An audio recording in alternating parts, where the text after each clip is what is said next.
Alright, well, it's waltz time here at the Complete Beginner's Guide to Mandolin Series. In this lesson, we'll be tackling the 3/4 time signature. Check out the differences between our normal 4/4 time, and we're going to learn a new tune in this time signature, a beautiful waltz called the Blackest Crow. To start with, take a listen down to this tune to get the melody in your ears and get a feel for the rhythms of this one. 1, 2, 3.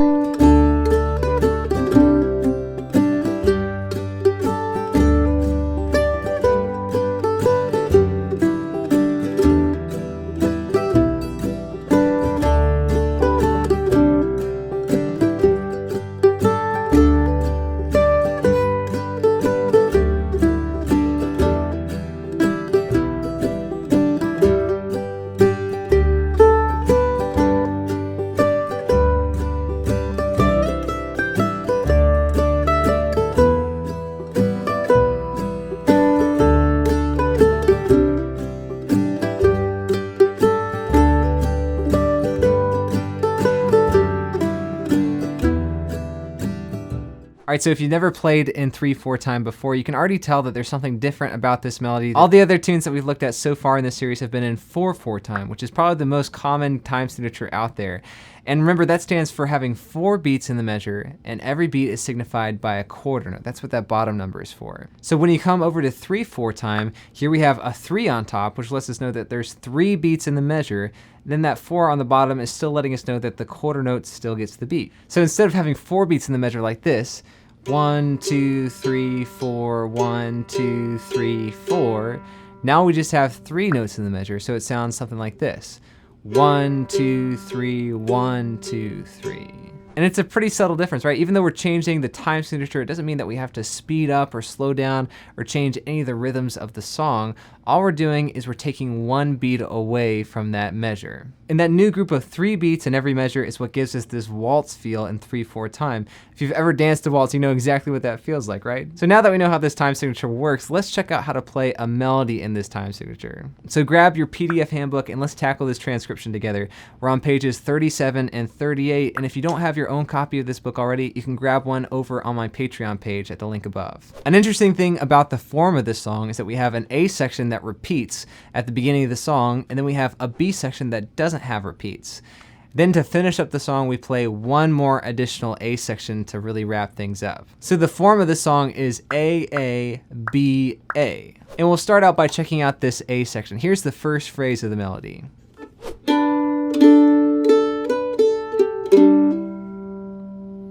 So we've got these 2 double stops on our open D and our 2nd fret of our A string. And then we have our open D string and open A string at the beginning of that first measure. We have a few 8th notes after that. And then we have this hammer-on from the open G string and the open D string to the 2nd fret of that D string.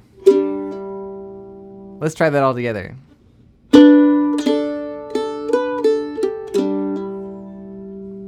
All right, here's the next phrase.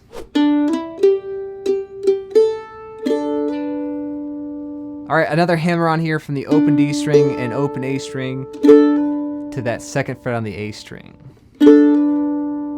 But the rest of this phrase is pretty easy. Let's try this together.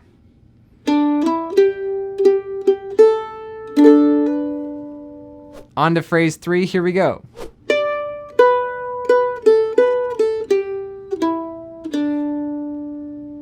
Let's try that again together now.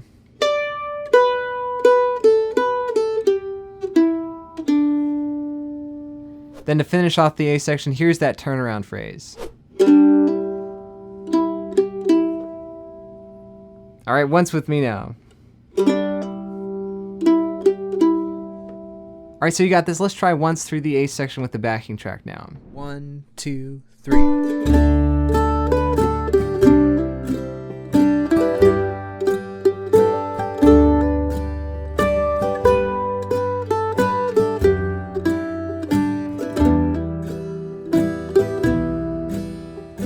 All right, let's check out the B section now. The first phrase has a couple lead-in notes from the 2nd ending of the A section. It goes something like this.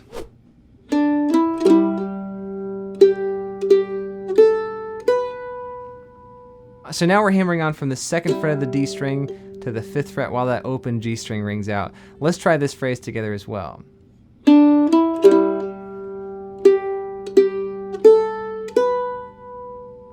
All right, here's the next phrase of the B.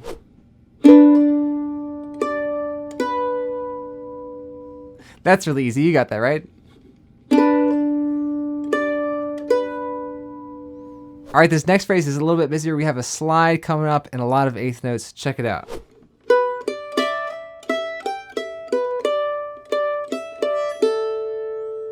Take your time reading through that, and when you're ready, let's try that together.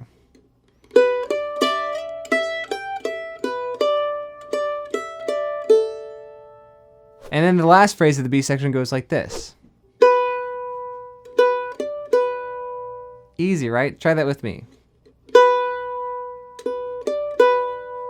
All right, so now it's time to play through that B section together with the backing track. Let's try it out.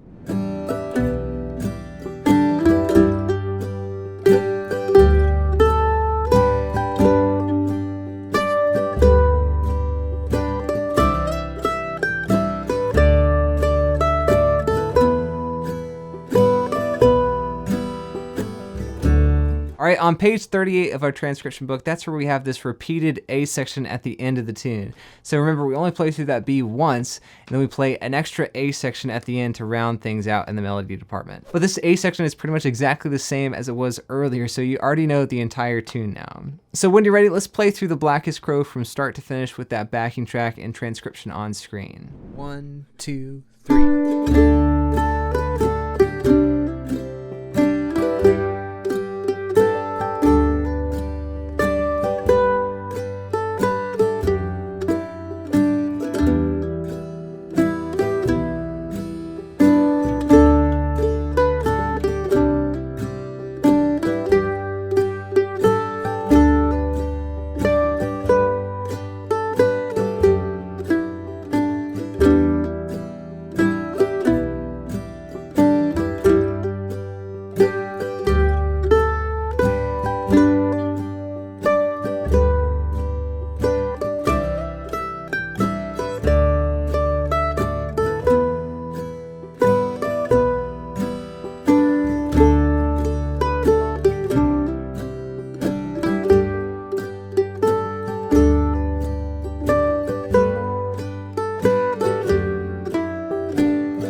All right, now we're waltzing, right? Great work on this tune, The Blackest Crow. I really love this melody. I hope you enjoyed it. And in the next lesson coming up soon, we're gonna tackle another one of my favorite tunes. It's a fantastic fiddle tune with an even more fantastic name. It's called Shove the Pig's Foot Further in the Fire, or just Shove the Pig's Foot. And we're gonna check out how to play some syncopated rhythms over this melody. But more on that in our next lesson, so stay tuned for part 14 of the Complete Beginner's Guide to Mandolin. In the meantime, thanks again for the likes and the subscribes. Thanks for joining us over on Patreon. I hope you've been enjoying all the transcriptions and all the backing tracks over there, and I'll see you in the next one.